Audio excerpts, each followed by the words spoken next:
Halo anak-anak cerdas dan kreatif, apa kabar nak? Semoga semua dalam kondisi sehat ya. Kembali belajar tematik bersama Teacher Christina Simanjuntak. Sebelum mulai belajar, Teacher minta kamu berdoa dalam hati masing-masing. Doa dimulai.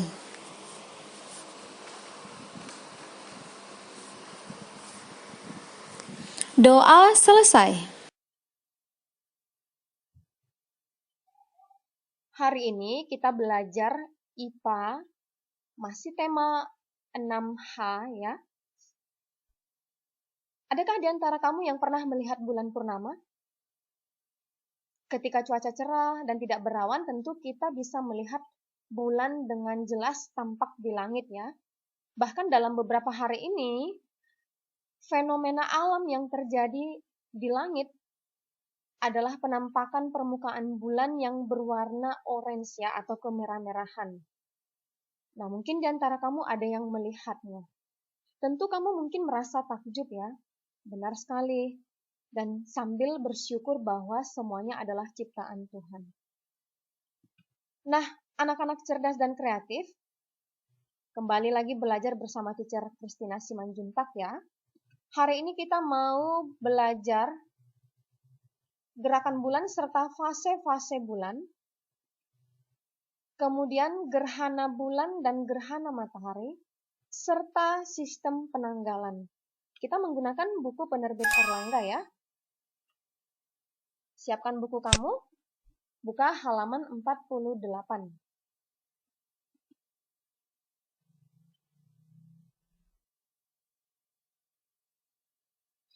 Nah, tahukah kamu bahwa bulan adalah satelit alami bumi dan merupakan satelit terbesar kelima dalam tata surya.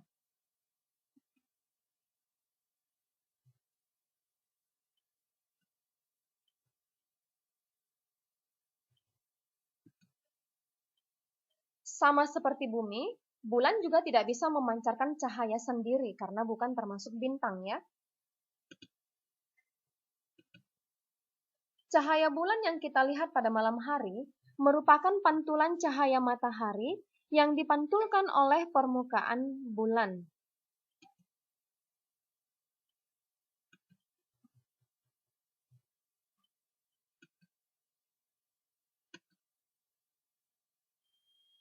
Sama seperti bumi, bulan juga melakukan gerak rotasi.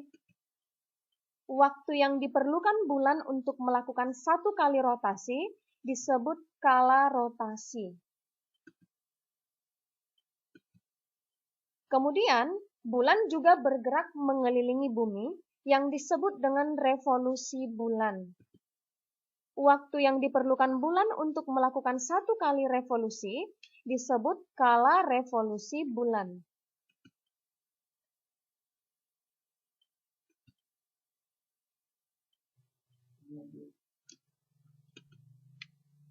Selain itu, nak, bulan bersama-sama dengan bumi juga bergerak mengelilingi matahari. Masih ingat ya pada pembelajaran sebelumnya bahwa bumi melakukan gerakan revolusi terhadap matahari. Jadi karena bulan adalah satelit bumi, maka bulan bersama-sama dengan bumi bergerak mengelilingi matahari.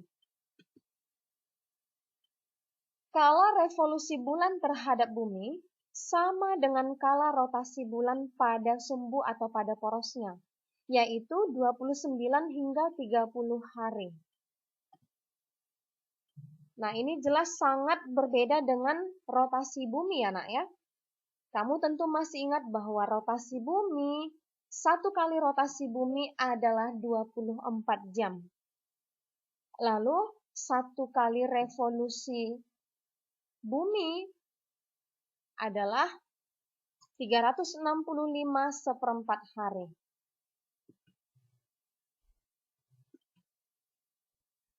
Dalam satu kala revolusi bumi terhadap matahari, bulan berevolusi terhadap bumi sebanyak 12 kali. Inilah yang menjadi acuan dalam satu tahun terdapat 12 bulan. Nah, mari kita lihat fase-fase bulan. Sebagai satelit bumi, bulan berevolusi mengelilingi bumi. Revolusi bulan terhadap bumi mengakibatkan perubahan penampakan bentuk bulan. Nah, penampakan bentuk bulan yang selalu berubah-ubah jika kita lihat dari bumi, ini yang disebut dengan fase bulan. Nah, kamu bisa perhatikan di sini, ada bulan baru, ada bulan sabit, ada bulan separuh, ada bulan purnama, kemudian kembali lagi bulan separuh, bulan sabit, lalu bulan baru. Nah, ini yang disebut dengan fase bulan. Fase bulan tersebut disebabkan oleh kedudukan bulan terhadap matahari dan bumi. Ya.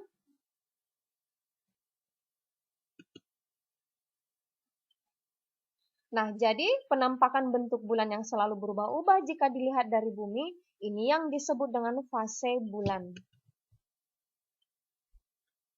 Coba kamu perhatikan fase-fase bulan berikut. Bulan mengalami 8 fase. Jadi maksudnya adalah dalam satu kali revolusi bulan, bulan akan mengalami 8 fase. Setiap fase berlangsung 3-4 hari. Perhatikan, datangnya sinar matahari. Ini arah datang sinar matahari ya.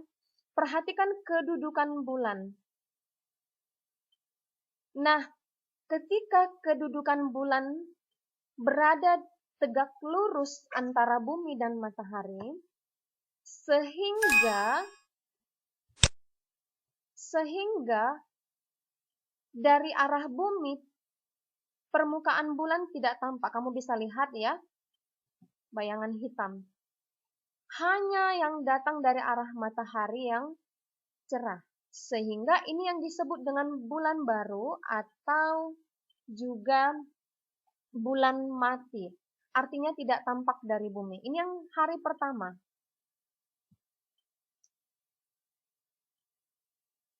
Lalu di hari keempat,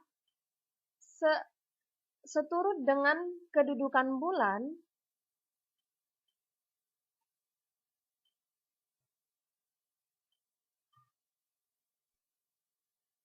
ini yang disebut dengan bulan sabit. Lalu hari ke-8, nak, di hari ke-8, posisi bulan membentuk sudut 90 derajat antara bumi dan matahari. Tahu ya sudut 90 derajat. Sehingga disebut dengan bulan perbani atau bisa juga disebut dengan bulan separuh. Nah, lalu memasuki hari ke-11, ini yang disebut dengan bulan cembung. Kemudian memasuki hari ke-14,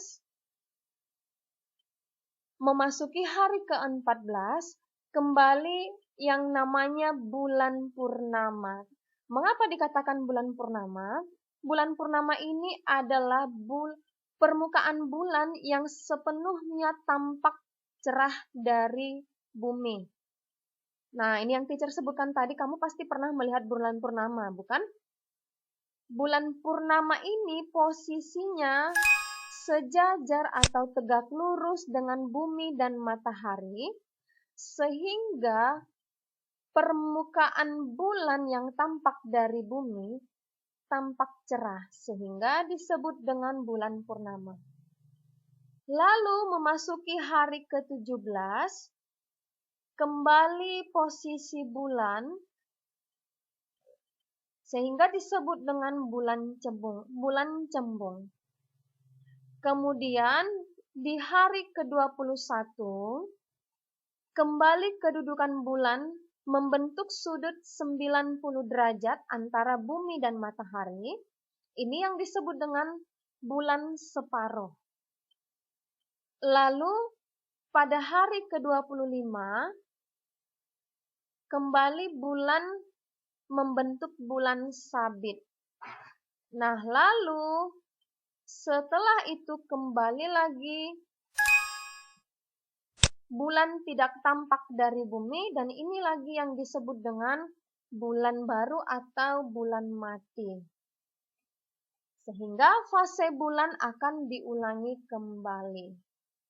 Inilah yang dikatakan satu kali revolusi bulan. Terdiri dari 8 fase. Paham ya anak-anak teacher?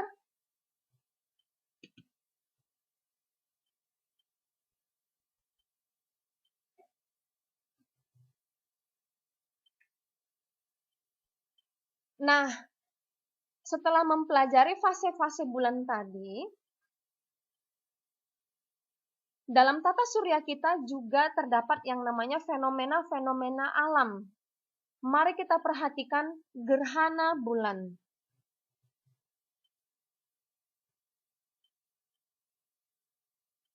Apa yang dimaksud dengan gerhana bulan? Gerhana bulan adalah fenomena alam di mana matahari, bumi, dan bulan berada dalam satu garis lurus. Ketika terjadi gerhana bulan, seluruh permukaan bulan akan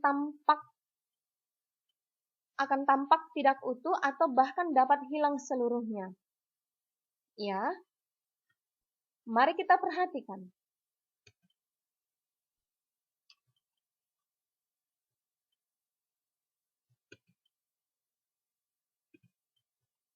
Nah, baik anak-anak teacher, ini adalah skema proses terjadinya gerhana bulan. Perhatikan pada skema berikut.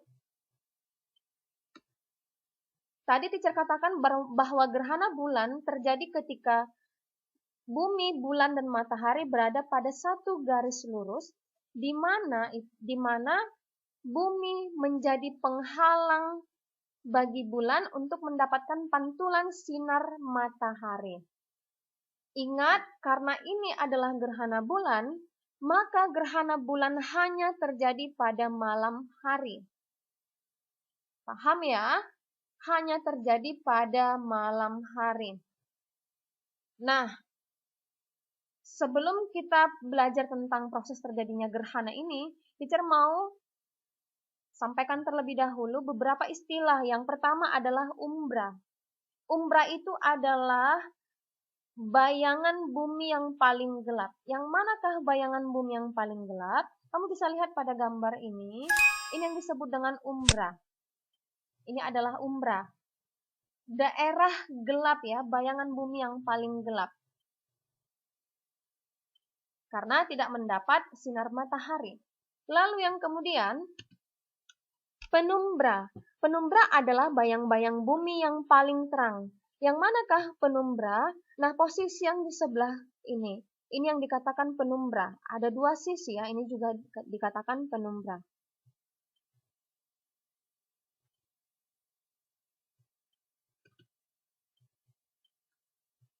Nah, jadi ada 3 jenis gerhana bulan. Mari kita perhatikan yang pertama adalah gerhana bulan sebagian. Gerhana bulan sebagian ini terjadi ketika sebagian kecil permukaan bulan ditutupi oleh bagian tengah umbra bumi. Perhatikan ini adalah posisi bulan, lalu ini adalah posisi bumi. Bulan berada pada pertengahan umbra bumi, sehingga terjadi gerhana bulan sebagian. Artinya hanya sebagian permukaan bulan yang tertutupi oleh bayangan umbra bumi. Nah, sebagian permukaan bulan tidak terlihat karena adanya sinar matahari yang dibelokkan oleh atmosfer bumi. Jadi, atmosfer bumi kita ini terdiri dari berbagai lapisan warna ya, atau lapisan spektrum warna. Nah, sehingga ketika permukaan bulan terlihat pada saat gerhana bulan sebagian, ini diakibatkan oleh pembelokan sinar dari atmosfer bumi. Lalu kemudian gerhana bulan total.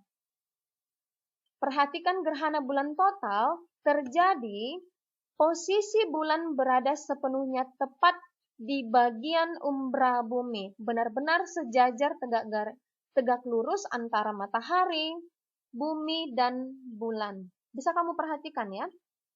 Ini adalah posisi bulan tepat berada di dalam atau pada bagian umbra bumi. Nah, sehingga pada saat peristiwa ini terjadi, bulan akan tertutupi total, artinya permukaan bulan tidak akan tampak selama beberapa menit akibat kedudukan bulan, ya, bulan, bumi, dan matahari. Permukaan bulan tampak berwarna kemerahan sepenuhnya akibat pembelokan sinar matahari dari kedua sisi umbra bumi. Nah, ini yang teacher sampaikan bahwa atmosfer bumi kita memiliki berbagai spektrum warna, sehingga ketika bulan berada di bagian umbra bumi, sinar spektrum berwarna kemerahan akan dibelokkan dari kedua sisi umbra bumi, sehingga terjadi gerhana bulan total. Nah, jika terjadi gerhana bulan total, maka penampakan bulan akan sangat cantik ya, karena berwarna kemerahan. Gerhana bulan yang ketiga adalah gerhana bulan penumbra. Kalau dikatakan gerhana bulan penumbra berarti bulan berada pada bagian penumbra bumi ya. Seluruh permukaan bulan berada pada bagian penumbra. Perhatikan pada skema ini adalah posisi bulan berada di bagian penumbra bumi.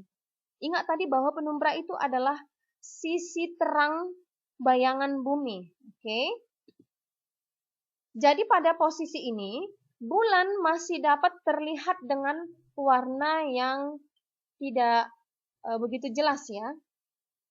Bisa dikatakan dengan warna yang suram. Baik anak-anak teacher, sampai di sini bisa paham ya. Kamu bisa sambil membaca buku teks kamu di halaman 70-71. Nah, ini adalah 3 jenis gerhana tadi ya. Kemudian kita masuk pada gerhana matahari. Sama seperti gerhana bulan, bahwa gerhana matahari terjadi ketika bumi, bulan, dan matahari terletak pada satu garis lurus. Tapi ada perbedaannya. Mari kita perhatikan.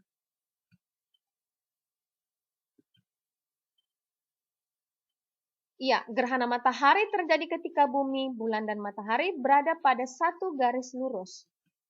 Posisi bulan yang berada di antara bumi dan matahari sehingga menghalangi sebagian bahkan seluruh cahaya matahari dalam orbitnya mengitari bumi.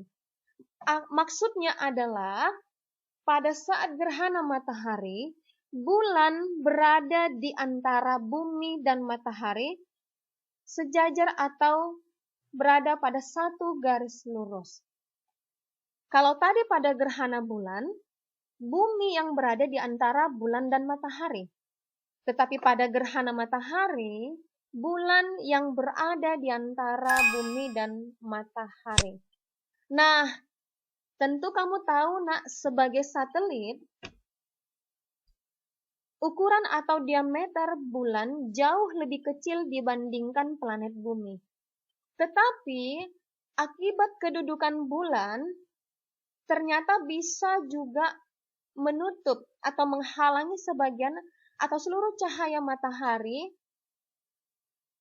masuk ke dalam bumi. Sehingga pada saat itu, matahari akan maksud teacher adalah pada saat terjadi gerhana matahari ini, sinar matahari akan tertutup.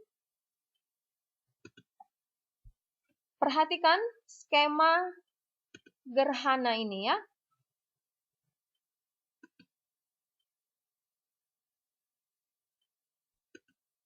Ini adalah 3 jenis gerhana, yaitu gerhana matahari total, gerhana matahari cincin, dan gerhana matahari sebagian.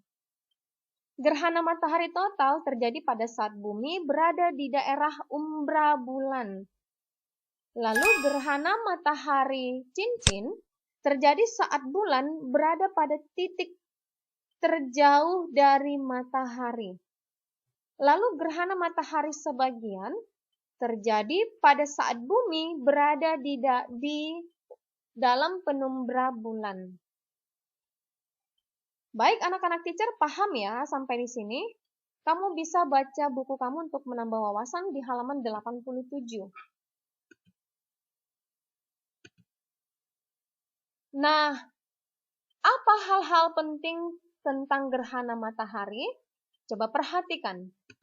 Yang pertama, gerhana matahari hanya mungkin terjadi saat bulan baru atau bulan mati. Jadi kembali lagi kamu harus mengingat tentang fase-fase bulan tadi ya. Kemudian, gerhana matahari total terjadi paling lama sekitar 7 menit. Nah, kamu bisa mencari tahu dari sumber tentang peristiwa gerhana matahari yang pernah terjadi pernah terjadi di Indonesia. Kemudian, bagian matahari tertutup lebih dahulu adalah sebelah kanan atau bagian barat ya. Dan gerhana matahari hanya dialami sebagian belahan bumi, Nak. Jadi, ingat, ketika terjadi gerhana matahari, ini berkaitan dengan revolusi bumi ya. Sehingga hanya sebagian belahan bumi yang mengalami gerhana matahari. Dan gerhana matahari hanya terjadi pada siang hari. Sudah cukup paham ya?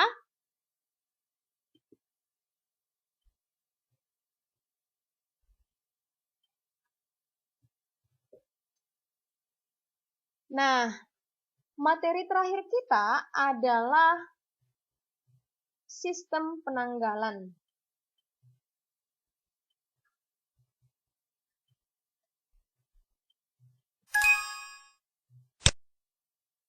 Sistem penanggalan yang biasa kita gunakan sehari-hari ini didapatkan dari perhitungan lamanya waktu bumi mengelilingi matahari atau disebut juga dengan gerak revolusi bumi.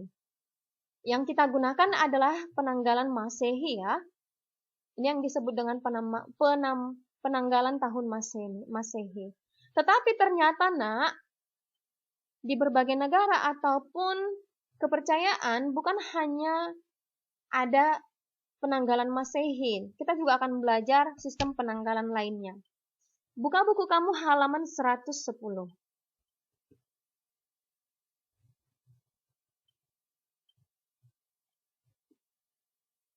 Kalender tarik atau penanggalan adalah sebuah sistem untuk memberi nama pada sebuah periode waktu. Contohnya hari ya, atau tanggal, atau minggu, atau bulan. Nama-nama ini yang dikenal sebagai tanggal kalender. Sistem penanggalan yang akan kita pelajari hari ini pada materi ini yang pertama adalah penanggalan Masehi atau Samsiah. Kemudian yang kedua, sistem penanggalan Hijriah atau Qamariyah. Sistem penanggalan Masehi didasarkan pada revolusi bumi, yaitu di mana 1 tahun adalah 365 hari. Kalau sistem penanggalan Hijriah atau Qamariyah didasarkan pada revolusi bulan terhadap bumi, di mana 1 tahunnya adalah 354 hari.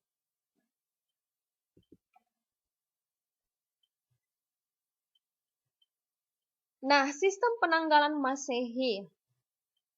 Ingat tadi bahwa penentuan sistem penanggalan Masehi, Nak, berasal dari perhitungan waktu yang diperlukan bumi untuk mengelilingi matahari 1 putaran penuh, atau disebut dengan satu kala revolusi.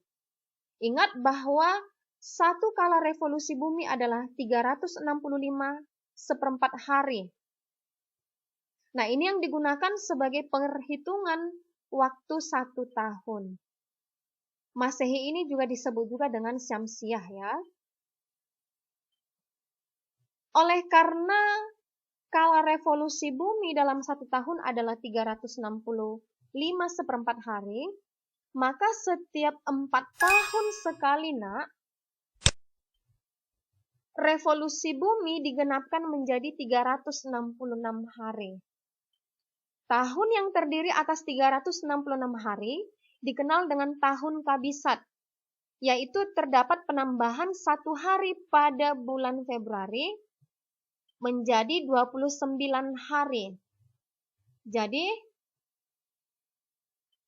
setiap 4 tahun sekali pada bulan Februari akan ada penambahan 1 hari kan, yaitu tanggal 29 ya. Tahun kabisat ini ditentukan pada tahun yang bilangannya dapat dibagi 4. Misalkan tahun 2016, tahun 2020, tahun 2024, tahun 2028, dan seterusnya nanti ya. Nah, selain itu juga, Nak, ketika bumi berevolusi mengelilingi matahari kan, bulan sebagai satelit bumi juga mengikuti pergerakan bumi. Bulan berevolusi mengelilingi bumi sekaligus mengikuti gerak bumi berevolusi mengelilingi matahari. Jadi dalam 1 tahun, bulan akan mengelilingi matahari sebanyak 1 kali dan mengelilingi bumi sebanyak 12 kali. Sehingga dalam 1 tahun ditentukan ada 12 bulan berdasarkan penanggalan Masehi ya. Tabelnya bisa kamu lihat berikut ini. Ya, bulan Januari, Februari, Maret, April, Mei, Juni, Juli, Agustus, September, Oktober, November, Desember. Ya, lalu pada tahun kabisat ingat tadi ada penambahan 1 hari yaitu 29 hari. Lalu yang berikutnya adalah penanggalan Hijriah atau tahun Kamariah. Sistem penanggalan Hijriah ini berdasarkan yaitu peredaran bulan mengelilingi bumi atau revolusi bulan ya, Nak. Lamanya 1 bulan pada penanggalan Hijriah sama dengan lamanya 1 fase bulan. Misalnya begini, dari bulan baru atau bulan mati ke bulan baru lagi, atau dari bulan purnama ke bulan purnama lagi. Nah, itu namanya 1 fase bulan penanggalan Hijriah. Jadi, 1 fase bulan memerlukan waktu sekitar 29,5 hari. 1 tahun Hijriah, Nak, adalah 12 kali fase bulan. Jadi, perhitungannya sekitar 354 hari. Nah, jadi berdasarkan sistem penanggalan Hijriah, 1 tahun Hijriah lebih pendek, sekitar 11 hari dari tahun Masehi. Kamu coba nanti hitung sendiri ya. Lebih pendek dari tahun Masehi. Nah, kemudian juga penamaan nama-nama bulannya juga berbeda dengan tahun Masehi ya. Kemudian penentuan hari baru pada penanggalan Hijriah juga berbeda dengan penanggalan Masehi.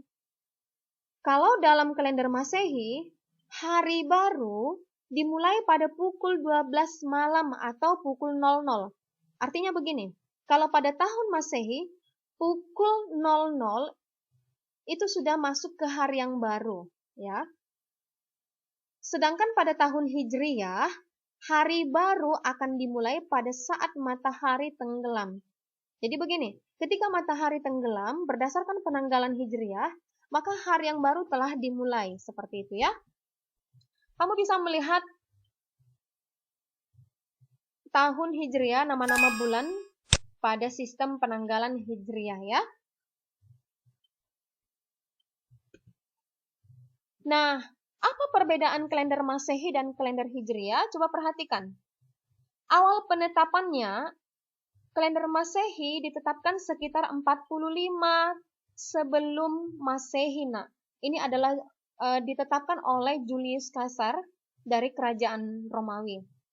Kalau kalender Hijriah ditetapkan sekitar tahun 17 Hijriah atau 640 Masehi. Artinya, penetapan kalender Masehi sudah ada jauh sebelum penetapan kalender Hijriah. Kemudian dasar penetapannya kalau pada Masehi tadi berdasarkan revolusi bumi terhadap matahari. Tapi kalau pada penanggalan Hijriah berdasarkan revolusi bulan terhadap bumi. Nah, kamu bisa baca lagi perbedaannya ya.